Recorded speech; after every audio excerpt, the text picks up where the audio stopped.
You thought tonight's Emmerdale would be a standard, after the drama, episode? Nope. It plays more like one of those nights where everyone's hiding something, and one careless line is enough to blow the whole place wide open. The episode opens with tension stretched tight at home farm. Graham Foster is quite literally in the crosshairs after pushing Kim Tate over the edge. Why? Because Graham secretly tipped Kane Dingle off about Joe's latest move, planning to sell off Butler's farm equipment behind Kane's back. Graham did it to prevent bigger fallout, but the irony is brutal. Joe turns it into a loyalty test. So Graham both saved Kane and effectively dug his own grave. What's most interesting is Graham's psychology. He isn't impulsive. He always seems to choose Joe's side, yet he tries to maintain his own private, moral boundary. He can play dirty, but he won't tolerate Joe harming people in ways that cross a certain line.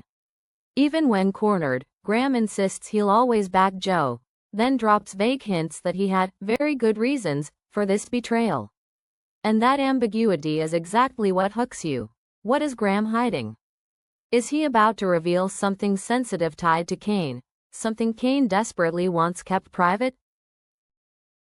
Personally, if Graham does speak up, it won't just be a plot twist, it'll be a moral choice. Does he expose the truth to protect Kane from Joe's next scheme, or stay silent to respect Kane's privacy? With a character like Graham, silence can feel like a form of redemption. But silence also means accepting Joe's grip on everyone's lives. Meanwhile, Kim Tate spots a golden opening to get Graham out of home farm for good. Kim has never been comfortable with Graham under the same roof. It's always felt like there's a bomb sitting in the living room. Now that Joe's hostility is out in the open, Kim has all the leverage she needs. There's no reason for you to stay. That's what Kim does best. She doesn't need to scream or start a war. She waits for the right moment and lands the right psychological punch, hitting that sore spot where the other person feels they don't belong. But Graham isn't easily pushed out. He makes it clear he'll only leave if Joe himself tells him to go. On the surface, it's loyalty. But it's also a way of keeping control. If Graham walks out on his own, he loses. If Joe kicks him out, Joe has to own that decision in front of everyone. And the question hanging over it all is Joe cold enough to do it, or will pride drag him into a long power struggle with both Graham and Kim? Then the episode pivots into a completely different emotional register, Ray Walter's funeral. The mood isn't loud grief, it's that heavy, chest-crushing kind of sadness. And inside that fragile atmosphere, a very human kind of romantic anxiety starts to rise. Vinnie Dingle is floating on a rare happiness with Louis Barton. After spending the night together, Vinnie is visibly glowing, like someone who finally believes he's been chosen. But Louis rushes out the next morning, barely saying anything. And that triggers a familiar fear. Is he already bored of me? Vinnie spirals, reading everything through the worst possible lens, classic for someone who's found happiness but can't trust it to last. The second day of a relationship is always delicate, and one unexplained action can turn hope into panic.